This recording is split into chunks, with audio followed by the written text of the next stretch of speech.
पहले पेज पे जो न्यूज़ है उससे रिलेटेड कुछ भी यूपीएससी से रिलेटेड न्यूज़ नहीं है। द वैक्सीनेशन रजिस्ट्रेशन स्टार्ट हो चुका है, 18 से अब आपका रजिस्ट्रेशन कर सकते हैं जाके।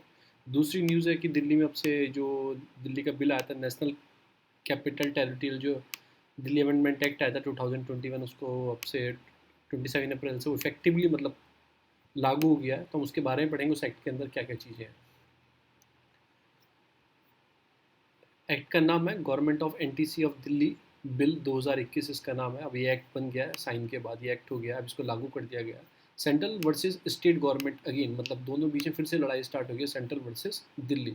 जिससे पहला एक्ट था, किसको ये अमेंडमेंट कर रहा है? ये अमेंडमेंट कर रहा है government of national capital territory of Delhi act 1991 को ये अमेंड किया जा रहा है। दिल्ली क्या बोलती है under article 239 AA, say that the legislator can make a law on the matter of state concurrent list except the issue of public order, police और लैंड। इसके अकॉर्डिंग दिल्ली के पास तीन चीज़ों को छोड़ सारी पावर है। 2018 में सुप्रीम कोर्ट भी बोल चुकी है कि तीन इशू को छोड़ के दिल्ली किसी पे भी लॉ बना सकती है। और जो लेफ्टिनेंट गवर्नर होंगे, मतलब वो किस पे काम करेंगे? Aid and advice of council of minister, जो दिल्ली के उनकी एडवाइस पे काम करेंगे। Supreme court order the clear फायदा, मतलब lieutenant governor it not been interested with the independent decision. वो इंडिपेंडेंट डिसीजन नहीं ले सकते लेफ्टिनेंट गवर्नर, ऐसे सुप्रीम कोर्ट भी बोल चुकी है। उसके बाद क्या हुआ, जब ये चीज़ आ गई तो उसके बाद गवर्नमेंट कैसे कर्व करती है? तो पार्लियामेंट के थ्रू कर्व करने की बात की गई। तो कैसे कि government in law by the legislative assembly mean of lieutenant governor. जो गवर्नमेंट है उसका मतलब ही क्या है? लेफ्टिनेंट गवर्नर है। Assembly shall not make a rule of the committee consider to daily जो एडमिनिस्ट्रेशन होता है उस पर असेंबली नहीं रूल बना सकती, जो इस रूल बिल के अंदर आ रहा है। रूल और committee made before the new amendment came into force shall be voided. अगर कुछ है ऐसा तो अवॉइड किया जाएगा। ये सब चीज़ें बिल के अंदर है। फर्दर उस बिल के अंदर है क्या क्या, की पॉइंट क्या है, प्रोविजन ऑफ द बिल क्या है? एक तो गवर्नमेंट का मीन क्या है दिल्ली में? अब हो गया लेफ्टिनेंट गवर्नर हो गया। उसका मतलब governor refer to as in the law made by the legislative assembly shall mean the lieutenant governor. कि अब सारी पावर लेफ्टिनेंट गवर्नर के पास आ गई है। वाइडिंग द डिस्ट्रिक्शनरी पावर जो है गवर्नर की, उसको और बढ़ा दिया गया है। तो आपको ये भी याद रखना है। नेसेसरी ग्रांट जो मिलती है, मतलब वो गवर्नर ही, जैसे नेसेसरी ग्रांट मिलती है अपॉर्चुनिटी, और वो गवर्नर ही पास करेंगे अगर कुछ चीज़ मिलनी है। Opinion before any decision taken by the council of minister is implemented. अगर कोई डिसीजन लेना है काउंसिल ऑफ मिनिस्टर को, कहीं पे पैसा यूटिलाइजेशन करना है, तो गवर्नर की, मतलब कहने की बात, अब गवर्नर ही, मतलब दिल्ली की गवर्नमेंट है, वो लेफ्टिनेंट गवर्नर के पास सारी पावर चली गई है। रिलेटेड टू एडमिनिस्ट्रेशन डिसीजन कौन लेगा? वो भी एक legislative assembly. Shall not make any rule, ठीक है ना, कोई रूल नहीं बना सकती on the matter of day to day administration. तो अब दिल्ली की गवर्नमेंट ही नहीं रही, ऐसा इस बिल के अंदर है। नीड ऑफ द अमेंडमेंट, ऐसी बात क्यों की, ये अमेंडमेंट क्यों किया जा रहा है? कि for structural clarity home of minister, जो आपकी होम अफेयर मिनिस्ट्री है, object and reason of the bill started section 44 191 act deal with the conduct of business, no structural mechanism for effective time bounding implementation. ठीक है ना, कुछ चीज़ है कि time bound implementation नहीं है, ये नहीं है। बैकग्राउंड और इवेंट क्या है, मेन इवेंट क्या है? पहले लड़ाई चलती है लेफ्टिनेंट गवर्नर में और दिल्ली की सरकार में। उसके बाद 2018 में सुप्रीम कोर्ट वर्डिक्ट देती है और उसमें बोलती है, 5 जज की बेंच उसमें बोलती है, lieutenant governor concern is not require on the issue other than police, public और लैंड। इनके अलावा कोई भी इशू होगा तो लेफ्टिनेंट गवर्नर की कोई कंसर्न नहीं चाहिए। तो उसको देखते हुए अब देखा कि ज़्यादा पावर आ गई सीएम के पास, उसको कर्व करने के लिए नया एक्ट लेके आई है गवर्नमेंट। ठीक है ना। तो इसमें क्या किया गया था, जो edit the decision council of minister however is communicated to the lieutenant governor. यही सारी चीज़ें थी, आपको बस थोड़ा सा याद रखना है। ये अब क्या है कि जो गवर्नमेंट का मीन होता था कि जो चुनी हुई गवर्नमेंट, अब चुनी हुई गवर्नमेंट नहीं है, अब लेफ्टिनेंट गवर्नर को गवर्नमेंट को बताया गया। गवर्नमेंट जो 1991 वाले बिल में था उसमें क्या था? Delhi current status is union territory with legislative assembly. अब आपको कमेंट में बताना है कितनी यूटीज के पास लेजिस्लेटिव असेंबली है presently. Outcome of 69 constitution amendment act article 239 double A 239 double B. जो 239 डबल ए तो मैं आपको इसमें बता भी चुका हूँ। इसका इसमें क्या लिखा है कि सेज दैट जो लेजिस्लेचर है can make a law on the matter of state concurrent list except from the issue related to public order, police and land. तीन इशू को छोड़ के 339 ए के अकॉर्डिंग गवर्नमेंट रूल बना सकती है। ऐसा 991 में एक्ट आया था, 69 कॉन्स्टिट्यूशन अमेंडमेंट एक्ट जो था उसके अंदर ये दो आर्टिकल ऐड किए गए थे। Government of National Capital Territory Delhi Act was passed by the simultaneously to supplement the constitutional provisions related to the Assembly and the Council of Ministers of National Capital. ये सारे act पास हुए थे, power दी गई थी assembly को, discretionary power को enjoy करने के लेफ्टिनेंट गवर्नर को पावर दी गई थी, कुछ पावर ड्यूटीज़ दी गई थी सीएम को इस एक्ट के अंदर। तो ये आपने पढ़ लिया कि क्या चीज़ दिया गया था। तो गवर्नमेंट ने इसको कर्व करने के लिए अब लेफ्टिनेंट गवर्नर को जो अमेंडमेंट दी गई उसी को सब कुछ पावर सब उसको दे दी है, ना कि सीएम को। तो एक तरह से वायलेशन है। आप कॉन्स्टिट्यूशन के हिसाब से क्या होता है, हमारा पार्लियामेंट्री सिस्टम ऑफ गवर्नमेंट है और हमारी क्या डेमोक्रेसी, हमारे for the people by the people of the people. अगर जो गवर्नमेंट चुनी हुई गवर्नमेंट है, जो पब्लिक ने चुनी है, पब्लिक के द्वारा चुनी गई है, उसकी पावर आप कम कर रहे हो और एक जिसको अपॉइंट किया जाता है, ठीक है, उसको पावर ज़्यादा दे रहे हो, तो एक तरह से वायलेशन है डेमोक्रेसी का। तो ये भी चीज़ है। आते हैं बैक टू और चैनल। तो अब ये 27 अप्रैल से लागू हो गया, इफेक्ट हो गया, मतलब कि अभी लागू हो जाएगा। ये सारी चीज़ सब जगह ऑक्सीजन, सब जगह फैन पूरी, सब जगह वही न्यूज़ है रिलेटेड टू रेमडेसिविर इंजेक्शन चाहिए, किसी को कुछ चाहिए। High court appeal to citizen not to hold, मतलब गैस सिलेंडर अपने घर में होल्डिंग ना करें। एक तो वो इतना कष्ट समय पे चल रहा है और ऊपर से ब्लैक मार्केटिंग ये सब चीज़ें चल रही हैं, तो ऐसा ना करें कि आप होल्डिंग करें, आपको ज़रूरत भी ना पड़े, होल्डिंग हो वो रखा रहे। तो ऐसा भी ना करें, घर से बाहर निकल, जिसको ज़रूरत है उसको दिया जाए। आपने एक वीडियो देखी होगी, वो जो डीएम ने त्रिपुरा वेडिंग के समय पर उन्होंने माफ़ी मांगी है, उसके लिए कमेटी का गठन किया गया, इंक्वायरी जिसमें करेगी, चीफ सेक्रेटरी होंगे, मिनिस्टर्स भी होंगे उसमें, तो गठन करेगी। ऐसी भी मानवता ना दिखाई जाए कि अपने जो आपका पोजीशन है, ये केस स्टडी के लिए पूछा जा सकता है।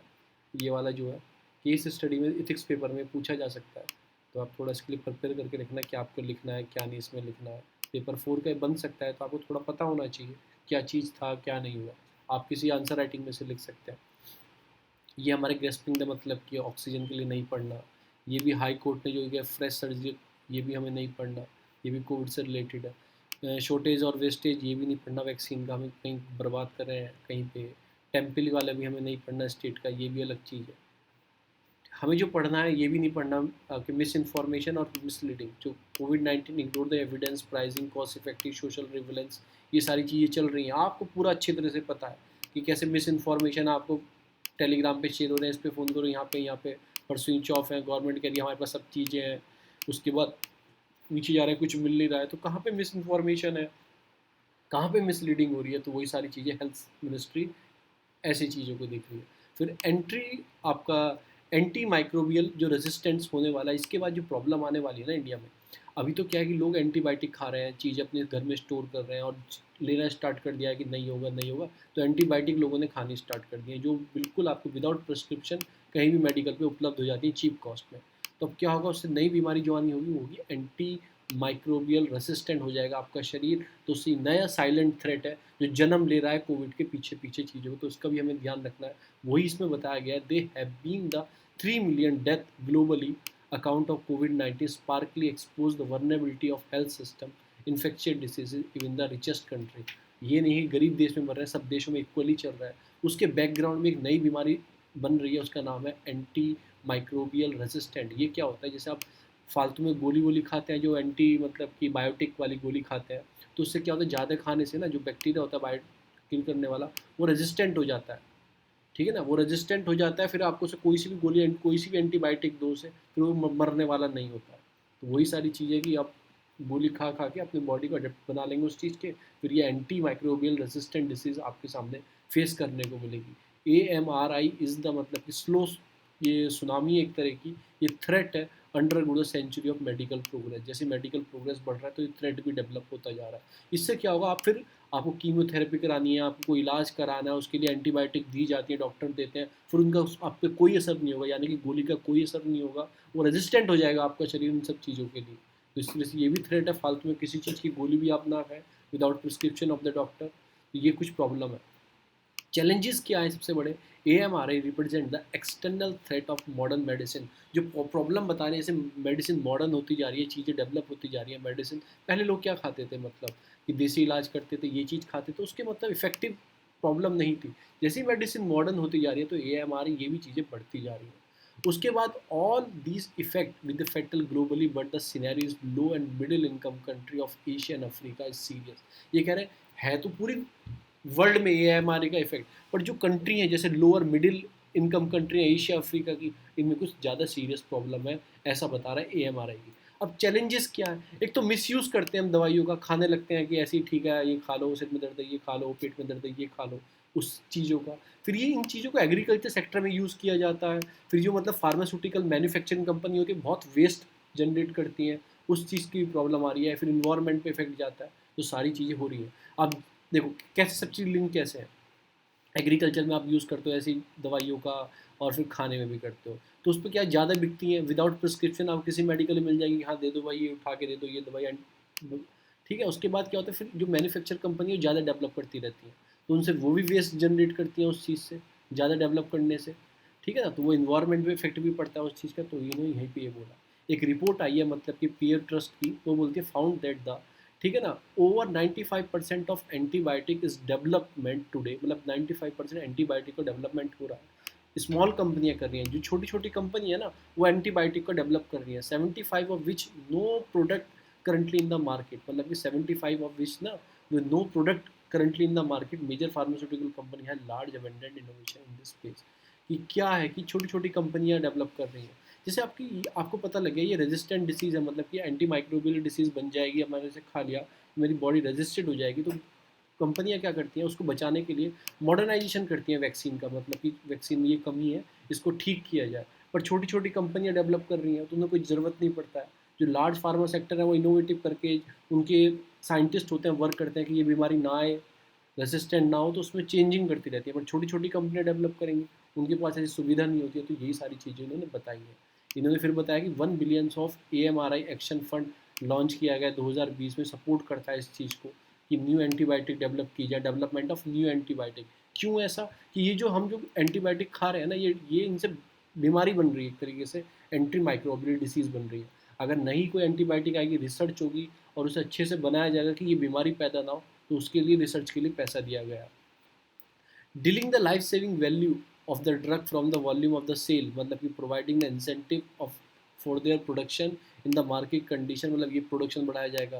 पेशेंट्स, मतलब कि पेशेंट की एजुकेशन अवेयरनेस प्रोग्राम बढ़ाए जाएंगे कि आप अननेसेसरी एंटीबायोटिक प्रिस्क्रिप्शन जो आपको किया जाए, विदाउट प्रिस्क्रिप्शन मत खाया करो, ले ली, ठीक है ना। इन सब चीज़ों की अवेयरनेस चलाई जाएगी। ह्यूमन यूज़ एंड डीमार्किंग रिफॉर्म, मतलब ऐसे ही खा लेते हैं उठा के कुछ भी हम, तो ये सब चीज़ों की अवेयरनेस चलाई जाएगी कि इन चीज़ों को ऐसे यूज़ ना किया जाए, क्योंकि प्रॉब्लम जो AMRC है इन एग्रीकल्चर में भी एनिमल हेल्थ और इन्वायरमेंट तीनों पे इफेक्ट ये डालती है। तो इसके हमने कुछ चीज़ हमने एक्सट्रैक्ट की हैं AMRI से कुछ अलग।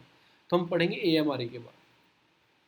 What is anti microbial resistant, ये क्या होता है। एक एंटी माइक्रोबियल रेसिस्टेंट होता है जो रेसिस्टेंट होता है acquire by the micro organism like bacteria, virus, fungi, parasite etcetera, against the anti microbial disease, मतलब जैसे डिसीज मतलब कि ड्रग्स होते हैं, ठीक है ना, such as antibiotic, anti fungal, आपकी एंटी मलेरिया, एंटी, ये सब चीज़ों की यूज टू थ्रेट इन्फेक्शन।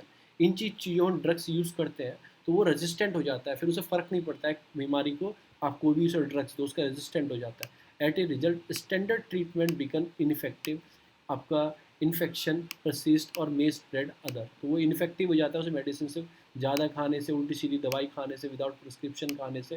तो जो होता है, जो आपको बीमारी है वो रेजिस्टेंट हो जाती है किस चीज़ की, जो भी आपको बीमारी है वो दवाई की, तो उस दवाई से कोई असर नहीं होता, फिर वो ज़्यादा तरीके से बढ़ने लगती है। Micro organism that develop a antimicrobial resistant are sometimes referred to as super bugs भी बोलते हैं।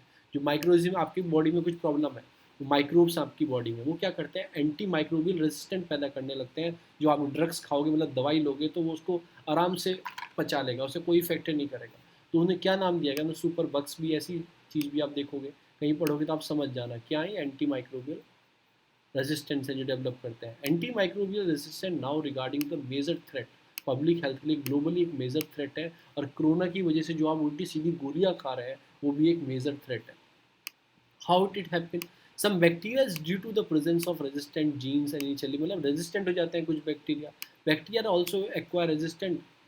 दिस कैन बी हैपन दो तरीके से हो सकता है, by the sharing transfer of resistant genes present in the rest of the population, जैसे आपकी में रेजिस्टेंट प्रोवाइड मतलब बन गया दवाई के, आपकी वजह से ट्रांसफर हो जाए किसी में, एक ये रीज़न है। एक जेनेटिक म्यूटेशन भी होता है कि आपकी फैमिली में आने लगे, आपके मेरे पिताजी क्या हो गया है, वो एंटी माइक उनमें AMRI हो गया, AMR हो गया मतलब, तो मेरे अंदर भी आ सकता है, वो भी एक कारण है। वंस द रेजिस्टेंट है acquire, it can spread in the rest of the population of bacteria तो द आपके रिप्रोडक्शन एंड जीन ट्रांसफर। तो ये बहुत बड़ी बीमारी आने वाली है, बहुत बड़ी। Reason of the spread of AMR, antibiotic consumption, जो आप खाते हैं एंटीबायोटिक कंजप्शन कर रहे हैं, ह्यूमन फालतू की चीज़ें लेते रहते हैं, कुछ भी खा लिया, एंटीबायोटिक खा लो, ये खा लो विदाउट द प्रिस्क्रिप्शन, एक वो रीज़न है। सोशल फैक्टर है, ठीक है ना, जैसे सेल्फ मेडिकेशन, अपने आप को डॉक्टर समझते हो आप, एंटीबायोटिक विदाउट प्रिस्क्रिप्शन खाने लगते हो, लैक ऑफ नॉलेज है, कुछ भी उठा के खा लेते हो, वो एक रीज़न है। Culture activity, mass bathing in the river as a part of religious mass gathering, ये बहुत बड़ा रीज़न है। जो कल्चर आप एक्टिविटी करते हो, मास जो बाथिंग करता है रिवर के अंदर, वो भी एक रीज़न है। एंटीबायोटिक कंजप्शन इन फूड एनिमल, फूड एनिमल को भी खिला रहे हो, उनको भी दवाई देते हो, वो भी एक रीज़न है। फार्मास्यूटिकल इंडस्ट्री, पॉपुलेशन मतलब पॉल्यूशन, सॉरी, वाटर मतलब waste water influent from anti, उसमें वेस्ट वाटर में आता है, वाटर बोर्न डिसीज हो जाती है, उसको आप लेकर रिवर में छोड़ देते हो, तो उससे भी बीमारी होने लगती है। फिर मतलब इन्वायरमेंटल सैनिटेशन, जो अनट्रीटेड डिस्पोज सीवेज होता है ना वाटर बॉडीज़ का, वो आप ऐसे ही छोड़ देते हो नदी नालों में, वो भी एक रीज़न है। Infection control practice health care setting, आप तरह से इन्फेक्शियस कंट्रोल आपको प्रैक्टिस जो हेल्थ केयर सेटिंग्स है वो हमारे लिए अच्छी तरीके से प्रॉपर नहीं है। कि जो हैंड वॉशिंग प्रैक्टिस है, नर्स और डॉक्टर की found that only 30% of them wash their hand after contact with patient. तो हमारे डॉक्टर ही इतने वो नहीं है कि तो हमारे ऊपर क्या इफेक्ट आएगा। इम्पैक्ट क्या होता है, थ्रेट है लाइफ के लिए, मेडिकल मतलब कि organ transition, cancer, chemotherapy, diabetes, major surgery होती है ना, इनके लिए आपको दवाई दी जाती है, एंटीबायोटिक दवाई दी जाती है, फिर इस पर कोई असर नहीं होगा, फिर आप दवाई का कोई असर नहीं होगा, फिर नई दवाई की खोज करनी पड़ेगी जो उसे मार पाए। फेलियर ऑफ द ट्रीट, जो आपको ट्रीटमेंट चल रहा है उसका फेलियर हो सकता है। इंक्रीज द कॉस्ट बढ़ सकती है, क्योंकि वो दवाई पहले से खाई आपने, अब आपको नहीं रेजिस्टेंट हो गया, दूसरी दवाई लानी पड़ेगी। Without urgent action we head to the antibiotic, आपको मतलब apocalypse a future without antibody, मतलब चीज़ों पर ध्यान देना चाहिए, इंडेंजर चीज़ है जो हमें आने वाली है। AMR पे इंडियन क्या कर रहा है? AMR is a particular concern in developing nation में, बहुत ज़्यादा कंसर्न है, बर्डन है, क्योंकि इतने डॉक्टर नहीं है हमारे पास। जो WHO बोलता है कि 400 पे या 300 पे शायद एक डॉक्टर होना चाहिए, पर हमारे इंडिया में क्या है, 1000 पे 1500 पे भी एक डॉक्टर है, वो भी प्रॉपर तरीके से नहीं है, ठीक है ना। तो एक ये रीज़न है कि मतलब कि डेवलपिंग कंट्री पे जो फैसिलिटी है, हेल्थ फैसिलिटी है, वो बहुत कम है। तो हम क्या करते हैं, खुद ही दवाई लेना स्टार्ट कर देते हैं, हाँ ठीक है बुखार हुआ ये दवाई ले आओ, फिर ये हुआ ये दवाई लो। India is the among the nation the highest burden of bacterial infection, ऊपर से हमारे ऊपर सबसे बड़ा बैक्टीरियल इन्फेक्शन का सबसे बड़ा इंडिया पॉइंट है। कन आपको उसके बाद इम्पैक्ट ऑफ हमारा highly in the Indian setting, सबसे ज़्यादा होगा पॉपुलेशन हमारी इतनी, आपने हेल्थ सेक्टर देख ही लिया है। नेशनल हेल्थ पॉलिसी 2017 क्या बोलती है, हाईलाइट कर दिया problem of entry microbial resistant, call for effective action to address, इसको देखना चाहिए। जो आपकी मिनिस्ट्री है वो भी इस पर वर्क कर रही है। 10 प्रायोरिटीज़, मतलब जो प्रायोरिटीज़ है मिनिस्ट्री की, मतलब उनको कम करने की, उसमें से एक आपका AMR भी है। 2012 में India medical society adopt the Chennai declaration, उसमें क्या रिकमेंडेड किया गया टू प्रमोट द एंटीबायोटिक आपका स्ट्रीवर्डशिप, ये सी चीज़ें। India red line campaign start की है, demanding that prescription only antibiotic will be mark as a red line to discourage over the मतलब काउंटर सेल ऑफ एंटीबायोटिक, मतलब एंटीबायोटिक को ऐसे सेल मत करो, उस पर प्रिस्क्रिप्शन होनी चाहिए। नेशनल पॉलिसी आई है 2011 में, एंटी आपकी microbial resistant. National action plan आया 2017-21 का, जो IMRI के ऊपर है। इंडिया इंस्टीट्यूट सर्विलांस सिस्टम बढ़ा है 2014 में, मतलब सेपरेट शेड्यूल बनाया था H1 has been incorporated in the drugs and cosmetic rules regulation, sale antimicrobial in the country, food safety FSSAI भी यूज़ करती है एंटीबायोटिक, बैन किया इसने एंटीबायोटिक का इन सेवरल आपका फार्मोलॉजिकली एक्टिव सब्सटेंस जो फिशरीज में होते हैं, वो किया। शॉर्टकम, ठीक है ना, shortcoming in the fighting AMRI, ये कुछ चीज़ें हैं कि शॉर्टकमिंग कैसे करते हैं, क्या स्टेप लेने हैं। एक तो क्रॉस कटिंग प्रोग्राम चलाने होंगे, dealing with the antibiotic resistant, ऐसे काम करना होगा। वो एक one health approach is addressing AMR, absence of one health approach, हमारे पास एब्सेंस है। ह्यूमन हेल्थ भी मतलब कि एक वन हेल्थ अप्रोच के एब्सेंस है हमारे पास, उसको आगे करना होगा। एब्सेंस ऑफ सिग्निफिकेंट फ्रेमवर्क नहीं है, आपने बना तो दिया, कोई फ्रेमवर्क नहीं है कैसे उसे लागू करना है, क्या चीज़ करनी है। In India, currently influent standards do not include the antibiotic residue. They are not monitoring the pharmaceutical industry influence. मतलब जिस मैंने बताया ना 75 कंट्री आपको मतलब 75 स्मॉल जो कंपनी से वो डेवलप करती जाती है, तो उन्हें मॉनिटर नहीं किया जाता है फार्मास्यूटिकल इंडस्ट्री को कि वो इफिनिटी डेवलप कर रही है या नहीं कर रही है। एक ये भी रीज़न है। उसके बाद है स्टेप टू फाइट, क्या क्या स्टेप ले सकते हैं। एक आप कर सकते हो infecting control health care facility, creating awareness programme की बहुत ज़्यादा ज़रूरत है। Vaccination can be combat drug resistant by the reducing the case of infection. ये है strengthening the resistant tracking, so the data of antimite जो आपका AMR इस इन्फेक्टेड पीपल है उनको मतलब कहते हैं ट्रेसिंग करो कितने आदमी से मिला है, मतलब कि उसकी किसी फैमिली में है क्या, तो उसको ट्रेस करके रोको।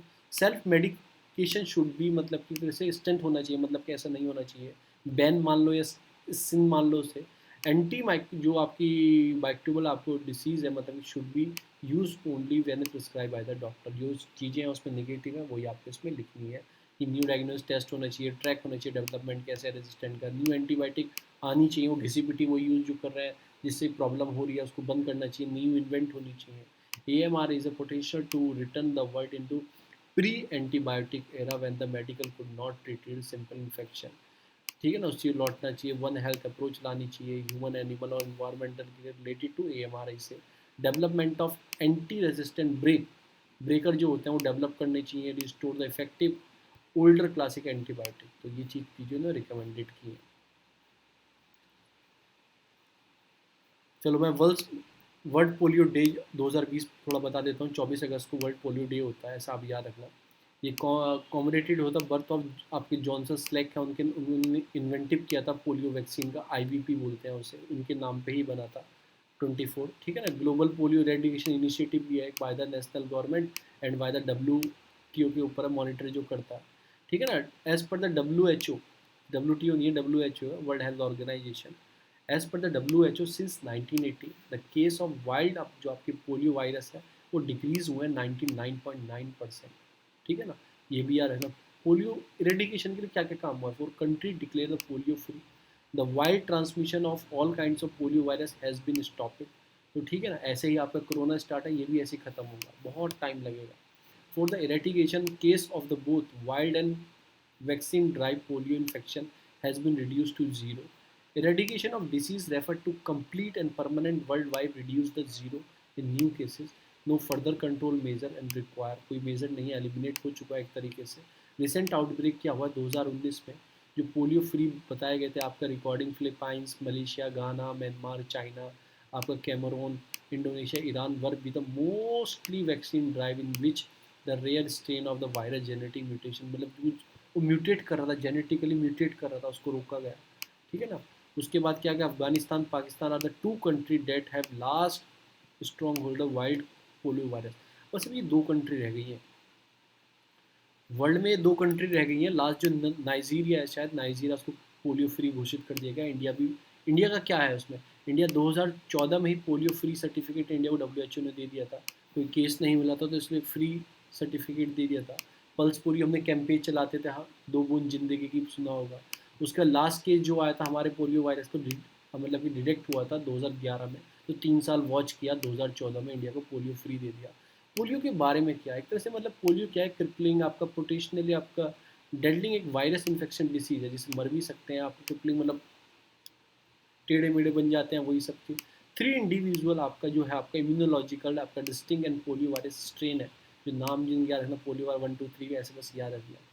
आपके सिम्टोमेटिकली क्या है कि all the 3 strain are identically in they cause मतलब कि आपका इरिसिबल पैरालिसिस, इवन डेथ, मतलब वो पैरालिसिस हो जाता है बॉडी में, अंग वंग टेढ़े हो जाते हैं, बॉडी पार्ट्स में प्रॉब्लम हो जाती है, इवन डेथ भी हो जाती है।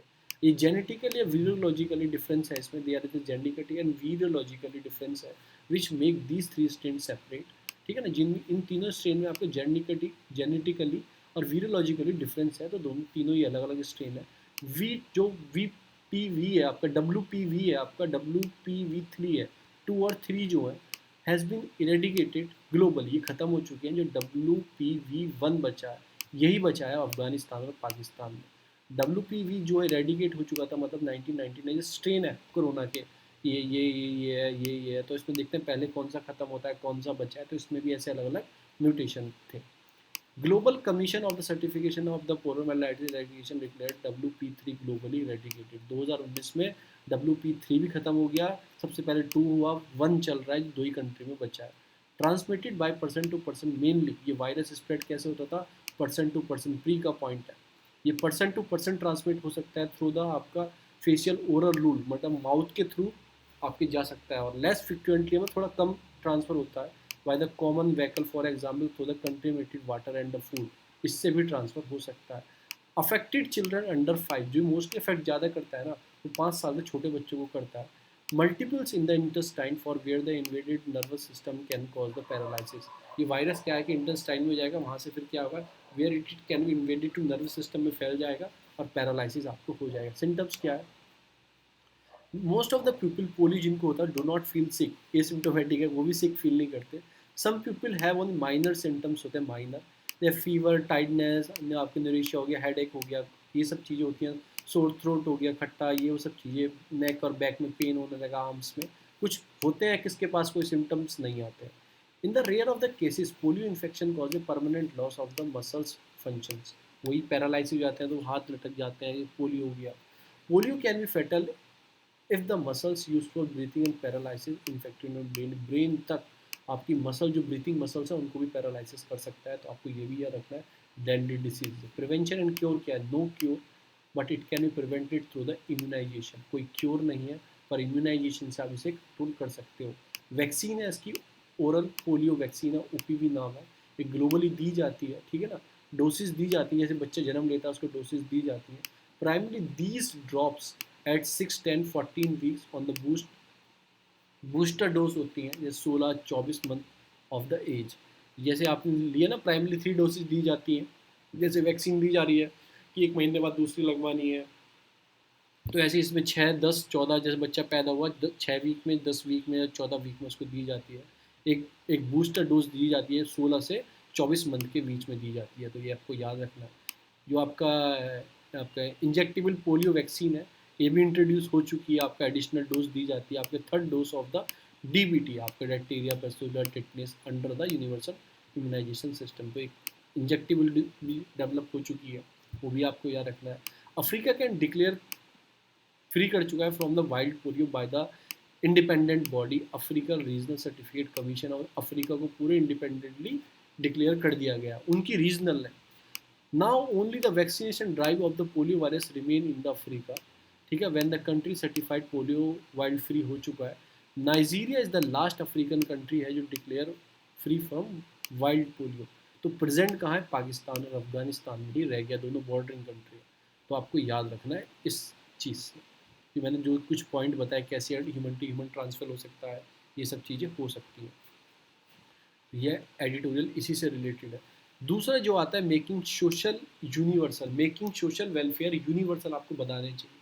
ये क्या है कि आपने जो इंडिया है ना, India is one of the largest welfare state in the world. जो वेलफेयर प्रोग्राम्स होते हैं, मनरेगा, हर घर को गरीब कल्याण योजना, और भी चीज़ें, पीडीएस हो गया, ये सब हो गया, तो इंडिया सबसे बड़ा लार्जेस्ट वेलफेयर स्टेट है इन द वर्ल्ड, जो मतलब कि कोविड के टाइम पे भी और बिना कोविड के भी जो सबसे ज़्यादा वेलफेयर स्कीम चलाता है, उसके बाद भी हमारे लोग भूखे मर रहे हैं, भूखे सो रहे हैं, क्या रीज़न है। उसके बाद ही मास जो इंटर और इंट्रा माइग्रेशन हो रहा है, फूड इनसिक्योरिटी महसूस हो रही है, ठीक है, हेल्थ इंफ्रास्ट्रक्चर फेलियर आपको देखा जा रहा है, ठीक है, 75 million of people into poverty चले गए हैं, कुछ पेंडेमिक की वजह से 75 मिलियन लोग पॉवर्टी के अंदर दोबारा चले गए हैं। मिडिल और अपर जो क्लास सिटीजन थे, उनको भी मतलब प्रॉब्लम फेस वो भी कर रहे हैं, उसके बाद भी पूरे वर्ल्ड में प्रॉब्लम क्या है। तो एक्सटर्नल शॉक है, वर्नेबल पॉपुलेशन होता है, सबसे ज़्यादा शॉक उसके ऊपर आता है, जो रोज़ कमाने खाने वाली पॉपुलेशन होती है वर्नेबल, उसके ऊपर सबसे ज़्यादा प्रॉब्लम आती है। एन एग्जाम्पल सच है सोशल आपके प्रोटेक्शन। फिर तो एक एग्जाम्पल सेट करते हैं आयरलैंड का, तो वहाँ पे आपको क्या किया गया, सोशल आपका प्रोटेक्शन स्कीम चलाई गई, पुअर लॉ सिस्टम।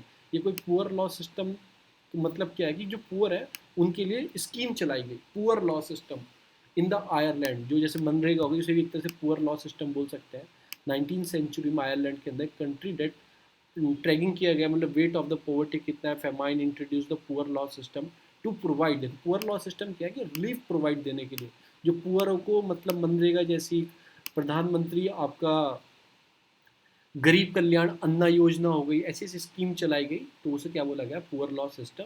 उनको रिलीफ पैकेज प्रोवाइड कराने के लिए लोगों को, जो वहाँ की लोकल पॉपुलेशन है, ठीक है ना, उससे बहुत फ़ायदा हुआ। उसमें क्या क्या था, जैसे सोशल इंश्योरेंस हमारी गवर्नमेंट भी दे रही है, प्रधानमंत्री मानधन योजना है जिसमें सोशल इंश्योरेंस है, अटल पेंशन योजना है, ठीक है ना। उसके बाद आपकी जो कामगार वाले हैं, उनके लिए भी योजना है, एक पेंशन योजना, उसका मुझे नाम याद नहीं आ रहा है, ठीक है ना। उसके बाद social assistant programme, universal scheme, extra benefit supplements जो दिए गए, जैसे हम पीडीएस में देते हैं, आपका मिड डे मील में देते हैं, तो इतनी सारी स्कीम्स हैं। A similar kinds of social security system is not आपका अनइमेजिबल इन इंडिया। इंडिया में इस टाइप के सारे सिस्टम है, उसके बाद भी इंडिया में मतलब सोशल सिक्योरिटी हमें दिखाई नहीं देती है, हमारे लिए अनइमेजिबल है, मतलब कि हमें दिखती नहीं है कहाँ पे है, उसके बाद भी इतनी प्रॉब्लम है। एक तो सबसे बड़ा कारण आप बोल सकते हैं पॉपुलेशन है, पॉपुलेशन बहुत बड़ा चीज़ है। उसके जैसे हमें पल्स पोलियो, आपका यूनिवर्सल इम्यूनाइजेशन प्रोग्राम चलाया, इन्होंने बोला इंडिया डिक्लेयर पोलियो फ्री हुआ, ये हमने बहुत अच्छा काम किया था। यूनिवर्सल हेल्थ केयर प्रोग्राम हमने चलाया, ठीक है, हमने जैसा यूनिवर्सल में चला था ऐसे हमने पोलियो के लिए इंडिया में काम किया, इसलिए मैंने आपको पोलियो पढ़ा है, तो ठीक है। तो हमने काम किया, हम डिक्लेयर फ्री हुए, तो हमें ऐसे ही अप्रोच को रखना चाहिए और ऐसे ही चलाना चाहिए कि लोगों को मतलब पॉवर्टी से फ्री कर देना चाहिए और भी चीज़ें उनको फ्री करना चाहिए।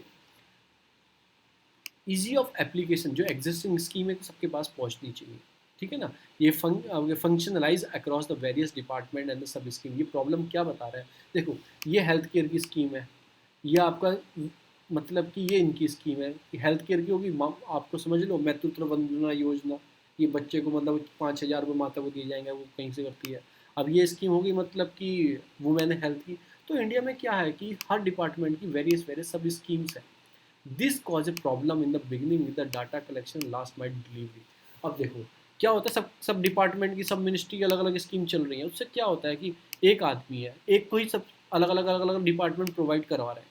अब क्या होगा, इसको किसी से भी नहीं मिलती, मतलब ज़्यादा होता है ना, मतलब कहते हैं ज़्यादा आदमी होता है तो मतलब एक आदमी को सारी सुविधा, ये क्या बोल रहा है, सब स्कीम को सब्स्यूम कर दो, एक स्कीम बना दो, एक आदमी को एक ही डिपार्टमेंट, एक ही चीज़ें उसे डिलीवरी दे देंगे या उसे स्कीम प्रोवाइड कर देंगे। तो उससे क्या होता है, जो प्रॉब्लम होती है in the beginning data collection करने में, लास्ट माइल को डिलीवरी पहुंची है कि नहीं पहुंची है, तो उसको भी पता रहेगा, उसके दिमाग में भी रहेगा कि उसे किसी को ये नहीं पता पीडीएस क्या होता है, किसी को ये पता है इसको ये स्कीम होती है, किसी को पेंशन नहीं पता, तो क्योंकि अलग अलग डिपार्टमेंट की है। अगर एक आदमी को एक ही पॉइंट पे सारी स्कीम प्रोवाइड हो जाएंगी तो उसको ईजी भी होगा डाटा कलेक्ट करने के लिए।